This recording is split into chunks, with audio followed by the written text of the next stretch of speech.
technology, and you can see how they are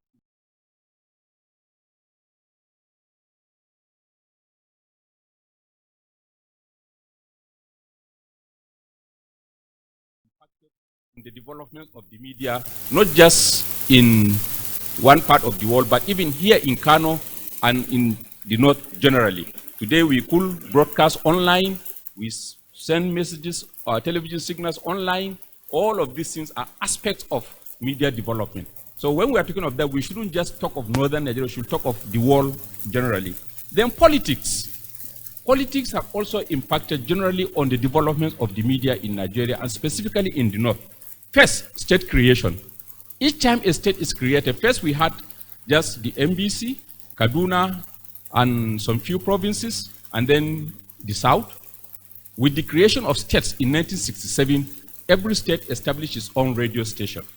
Then, not every state, sorry, the MBC was established in almost every state with the headquarters in Lagos. Likewise, the regions did their own TV and all of that. Then, in 1975, when additional states were created, MBC was handed over to the states. NTA came up in 1976-77. Likewise, state TV stations followed from 79. And so each time a new state is created, one of the things they try to do is to create their own TV station, their own radio stations, and later TV stations, and also newspapers. So state creation contributed significantly in the growth and development of the media in this part of the country. Equally, constitutional allowance. You could remember that the Constitution has also put media, broadcast media under the concurrent list. Initially, the federal government was a bit hard. In 1979, the Shagari government told the states that they couldn't establish TV stations, but the progressive governors went to court, and they were able to obtain Supreme Court judgment that allowed them to start their own TV stations. And that was how stations like CRTV, BTV, and others, particularly in the progressive camp, governors who were not in the MPN camp, now went ahead establishing their own TV stations. And that also continued, even under the military. Then political rivalries also contributed in people establishing their own media organization, particularly in latter part of the 40 years that we have mentioned. In Kano here, you have radio stations that were established sometimes by politicians secretly to advance their own positions. Equally, newspapers. Each time there is a dispensation like the transition, you see so many newspapers, some that are serious, some that are less serious, some that are unserious, coming up to advance one position or the other. Some of the newspapers die with the ambitions of their owners. Then you have liberalization in 1992, which came during the Babangida regime, that opened up the broadcasting space, allowing ownership by private individuals that contributed significantly in expanding the industry. And today, in almost every state in this part of the country, you could find one private radio or TV station. Then we have government policies. You could remember that during the Shagari era, they established radio stations in areas that were not controlled by the NPN. You could remember here, I think, is it in Jahun or where is the... So, and I remember in Adamawa, we worked in FRC and then under Al-Bashir. So in all of the states, they established, which the Buhari government in 1984 abolished. Then much later, during the Obasanjo era, they again established FM stations all over the place. Then there is a story also behind that particular. We wrote a chapter in a book somewhere, The Politics of Establishing the FM Stations. It's another brand story altogether. Then you have community radio stations in some of the states, like Bauchi and Jigawa, established what they call community radio stations, even though professionally you cannot define them as community radio stations. But by their own estimation, they have established them in several parts. I know in Bauchi they have about 10 of such stations. So then we have improved economic climate. You cannot compare Nigeria of today with Nigeria of 1960. So with improvements in the economic and social conditions of our people, our media organizations expanded also. They could have more adverts today for them to be able to survive. Then population growth and improved socioeconomic indices. As at 1960, Nigeria's population was barely 59 million or 60 million. Today, Nigeria's population by the United Nations estimate is 210 million, which means we need more media organizations to serve our people. Equally, our literacy rates improved. How many universities did we have in 1960? But today, how many universities do we have? We are talking about 179 universities today. As in 1960, we had barely 3 universities in this country, or 2 universities even. The University of Ibadan and University of Nigeria, Nsukka, which was established in 1960, University of Ife in 1961, and Ahmadu Bello University in 1962. Then University of Benin came in 1974, and the second generation universities came in 1975, and then much. So the expansion has continued. So we have many more people who are literate now, who can read newspapers, and then their economic powers also improved, so they can afford to buy more newspapers, they can afford to subscribe to TV and all of that. Then we have centrality of the media in the lives of the people. We know that particularly in the North, the radio has become a central element in every household. People depend on these gadgets for information that affect their lives. So likewise also the need for alternative sources to continue to spring up. Then we have improved, globalization and global media spread. Now you can get any radio station from any part of the world courtesy of the internet. And some of them also have branches, have linkages in this part of the world. Then you have improved professionalism. Before the establishment of BUK, the entire part of this country were not teaching mass comm. The first mass comm department was in 1960 at the University of Nigeria in Nsukka, and the number of candidates they were admitting at then was very small. Then later Lagos started, but as time goes on, the departments have also increased, and today we have over 80 departments of mass communication in Nigerian universities operating.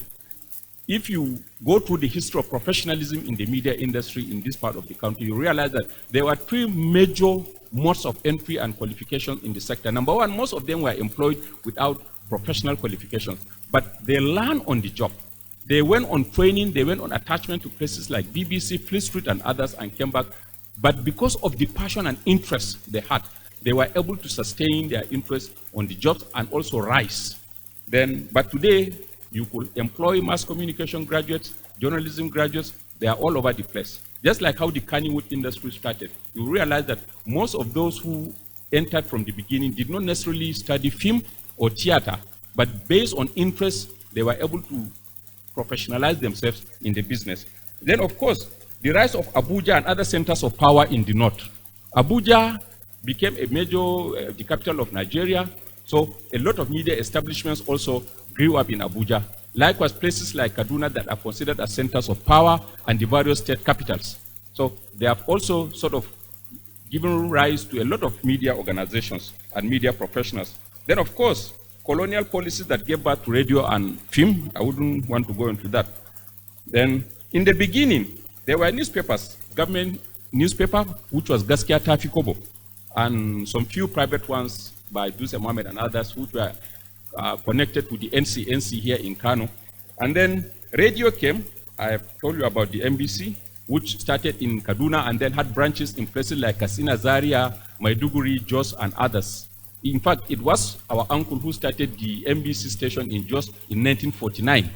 So at that time, they were sent to start radio stations all over the place. Then RTK came in 1962 as a joint venture between the Northern Nigerian government, EMI, which was a private company, and then the Granada Television. They started it as a business with a very big transmitter. And you could ask, why did the Northern government decide to start with a very huge transmitter? I had a debate with somebody where I presented a paper somewhere, and he challenged, said the Radio Nigeria Kaduna was a hegemonic radio station, blah, blah, all sorts of things. I said, no, you need to understand the political economy and the context within which Radio Nigeria Kaduna was established.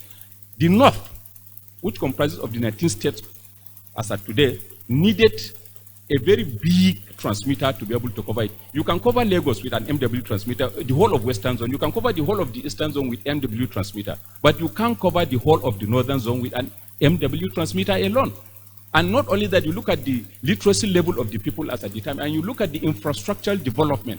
How can you cover Gembu, Mambila, for example, from Mambila to Kalabalge in Borno, and then from there you go down to Kwara, and then you go down to other parts. So you needed a very powerful transmitter, and that was perhaps what could explain why the Northern government decided to do that.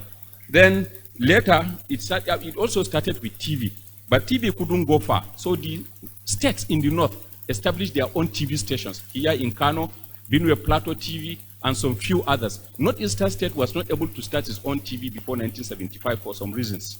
And later, these TV stations were taken over in 1977 when Radio Kaduna and some other universities and all the regional projects were taken over. So NTA was delivered. I mean, that was how NTA came about, FRCN came about. So then over time, MBC, okay, I've said this. Then some of the states also proceeded to establish newspapers like The Standard in Jos, Herald in Ilorin, Al-Bishir under the Ministry of Information in Maiduguri, and few others. Then from 1979, media activism in the political transition became glaring, particularly with the roles played by the New Nigerian and FRCN, and even under the Shagari era. Conservative northern elites appeared uncomfortable with the two. They were very active. And one thing I didn't mention was the role of Radio Kaduna and role of New Nigerian in the Nigerian Civil War. Perhaps it's not part of this discussion. So the transition period, and even under the Shagari government, many serious and unserious newspapers and magazines sprouted. Most have died. This has remained a decimal element in each political cycle in Nigeria. Then twice, the federal government under General Obasanjo in 1978 and President Shagari tried to scale down the transmission capacity of FRC and Kaduna to MW only. because of the perceived influence of FRCN. But they were stoutly opposed, and eventually the government had to step down. However, much later they killed Radio Kaduna by abandoning it to its own fate, and the transmitters and all of that. Now, in the build-up to the 1982 elections, Shagari, okay, I've talked about this. Then the trend of media establishment by states continued. I've talked about this. So, now, in the era of the internet and Kannywood, go to the next slide. Now, the revolution in ICTs and the advent of the GSM and the internet have impacted on media services by democratizing access, simplifying content production, reducing cost of media, and enhancing interactivity with the audience, thus demolishing boundaries of control, time, space, and promoting openness in society. These are the realities today. And you could see how some of our leaders are trying to fight and aware that they cannot just win. The internet has opened up so many things. And this is why today, as it has its own advantages, it also has its own disadvantages. People are talking about fake news, hate speech, dangerous speech. Yes, we are going to experience this. Every technology comes with its own disadvantages. And why is this so possible? It is possible because the internet and the use of the smartphone has made access to information very easy. With cheap data, you can become a content producer, and not just being a content producer, you can also become a content distributor. Once you are able to distribute through some few groups, and then the message is further distributed. This is why today we have a concept developing known as mass self-communication. So it is mass communication, but done by the individual instead of the conventional one that we have all known before. And so you can easily distribute. And with the distribution, you can reach many people. And with reaching many people, you are also making money in a way. There's a political economy dimension of it, where some individuals, the more they distribute, the more they attract advertisers, and the more they get money. So it will be encouraged. Now, how do we maybe confront this? Well, it's a subject for another discussion. But then, we have a lot of it in the north. In fact, in some of the states, or generally in Nigeria, if not for the advent of the internet and the GSM, only God knows how our communication system will have been like by now in this country. You remember in those days of Nitel, how difficult it was. But today, courtesy of the invention of these technologies in other parts of the world, we are using them, and we are not only using them for telecommunication, but even in broadcasting and other aspects of media. We have convergence today. You can read your newspapers, watch your film, and do all of that. And today in the north, we are using that effectively. Then ICTs and the internet have provided limitless opportunities. And for the media, just as they have also created new problems. The new problems are today, our newspapers have almost collapsed. How many of us today buy newspapers on a daily basis? And because of that, you could see that our media organizations are economically challenged, and it is becoming difficult for them. So these are all issues. Now, when we go to the next slide, the issue of professionalism. Yes, there is also an improvement in the professionalism as the industry expands. Like I've said, there are newer points of training, and we have more professionals all over the place. The sector has also produced great leaders and citizens. If you look at the media industry, there are some individuals that have emerged from that industry who have contributed significantly in the history of this nation. I may not go through some of the names. If I start listing some of the names from Radio Kaduna, New Nigerian, and other places, you realize that, yes, the industry has molded some leaders and has influenced a lot of things in this country. Then, issue of freedom. The freedom of the media is an important and a critical element when you're talking about the growth and development of any media sector. The question is, to what extent is the media, or are the media, depending on how you want to look at it, free in this part of the country? We have had people that have also struggled like in any other part, who have gone to prison, who have suffered, and to give the media a definition. So it is something that we may also look at. Then the quality of contents, news and current affairs programs. There are also improvements. Now it is easier to produce news. Remember in those days, if NTA wants to send a story to the network's headquarters, You have to produce the story here in Kano, do the editing, and if you are lucky, there's a flight to Lagos, maybe in the afternoon. You take your tape to the airport, then it will be taken to the airport in Ikeja, and if you are lucky again, that for the tape to move from Ikeja to Victoria Island before 9 o'clock, then you are able to make it. Otherwise, until the next day. But today, all these have been eliminated courtesy of technology. Things have become easy. You could sit in the studio in Kano here and be linked to the headquarters in Abuja, and you are all over the world. So equally, our radio stations, in those days, in every state you go to, there's only one radio station, monopolized and owned by the government. So it is either you are favored to be on air in that radio station or not. But here in Kano, you are testimony, you can testify to the quality of information you have courtesy of the plurality of the media establishments. If Radio A is not willing to give you a listening ear, you go to Radio B, where you can go and pay money. And the consequence of that is that you take all sorts of things which sometimes are unethical because people can pay. So radio stations are economically challenged. They are looking for ways to survive. So they are willing to give airwaves to anybody who can pay. It becomes now a case of who is the highest bidder. Then the issue of economic strength, I've talked about this. Then the safety of journalists. This is another very, very important, that is not only a problem for us in the north, but even in the south.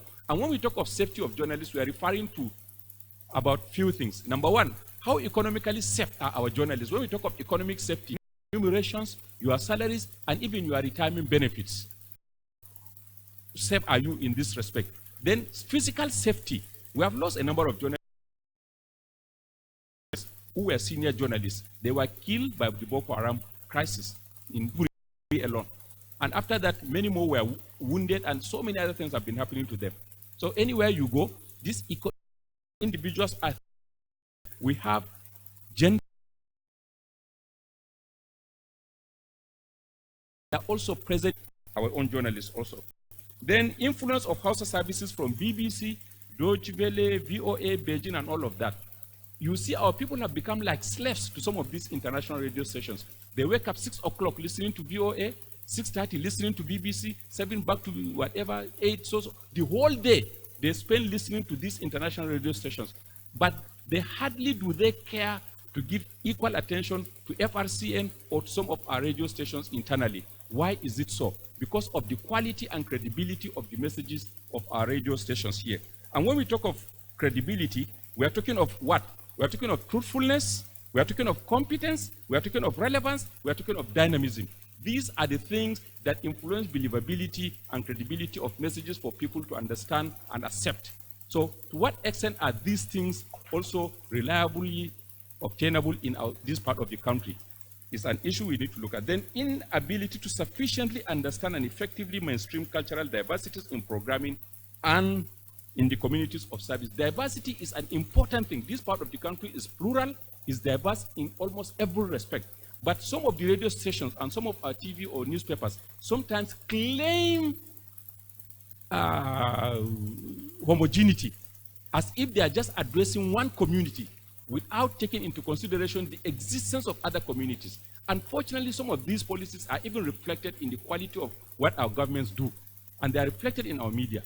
So we need to also address the issue of pluralism and diversity in the content of media programming and structure in this part of the country. Then elitist control and manipulation of the media, use of religion, politics, ethnicity to confuse and divide the people. This is more pronounced in the north than even in the south.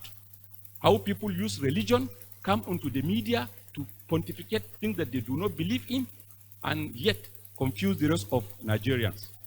Then, because of dominant government control, media in the north is not redemptive but docile and less creative. This is an issue that people have been arguing on. That yes, we have so many media outlets, but government still remains dominant in this part of the country, and because of that, you don't hear this liberating voice coming from our local media organizations here. Most of the time, it is either in the interest of the elites who control the system or in the interest of those who are in the governance structure. And this is more, like I've said, in the north. Then excessive commercialization. This is another claim that because of excessive commercialization, a large part of the population is cut off from contributing in our media organizations.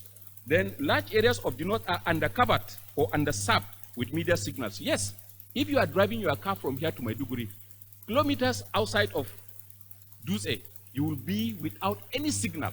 The whole of northern Borno is not covered by any Nigerian media signals. I've written on that. And I got an engineer friend where we did a mapping of radio signal distribution in northern part of Nigeria.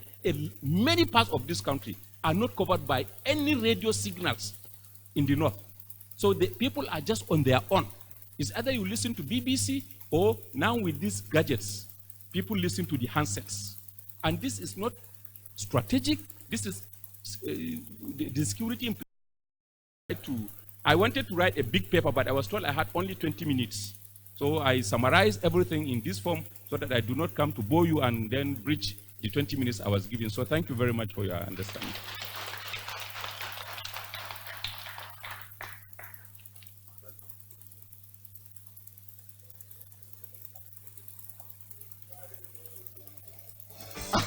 I don't think it is necessary, sir. Okay.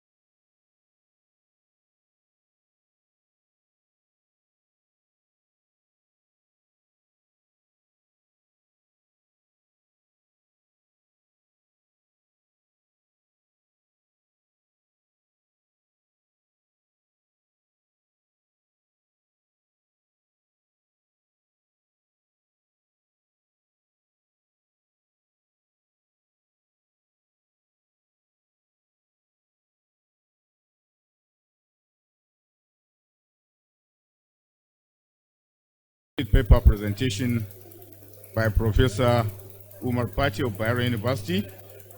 Please let us give him a round of applause, please. Thank you. The chair of the occasion, with your permission, will now go to the question and answer session, which has been allotted only 10 minutes.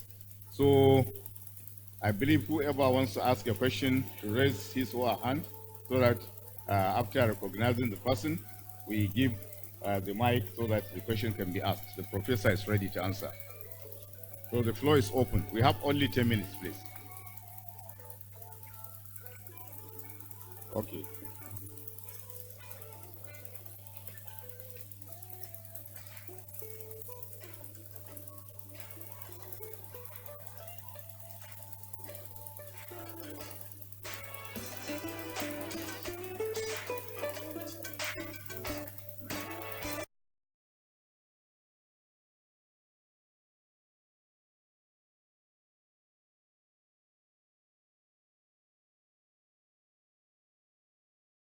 Use this.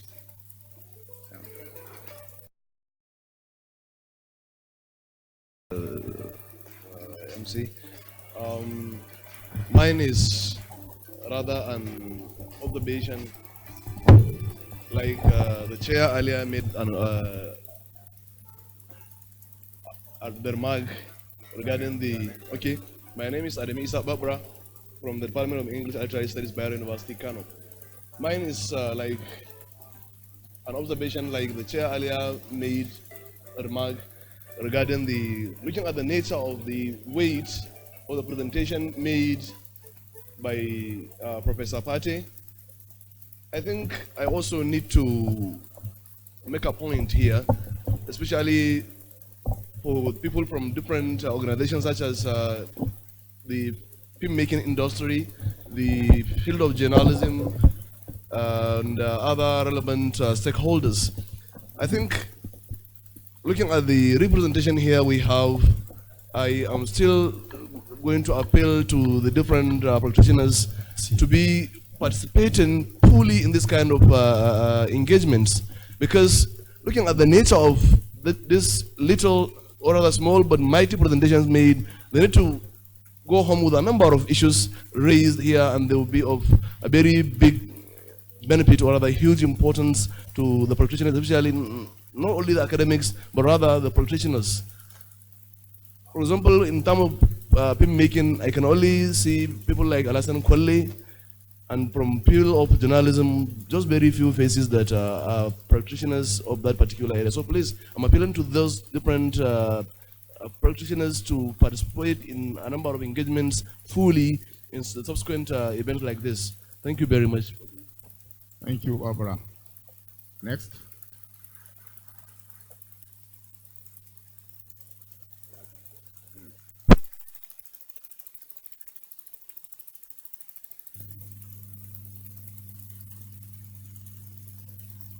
Take note, we have only 10 minutes. Okay. So,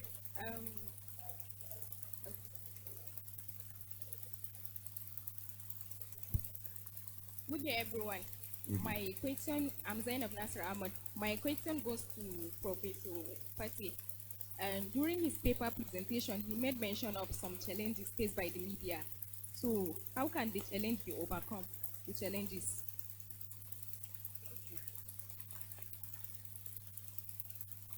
yes, Bello Sani Galadin, take it over.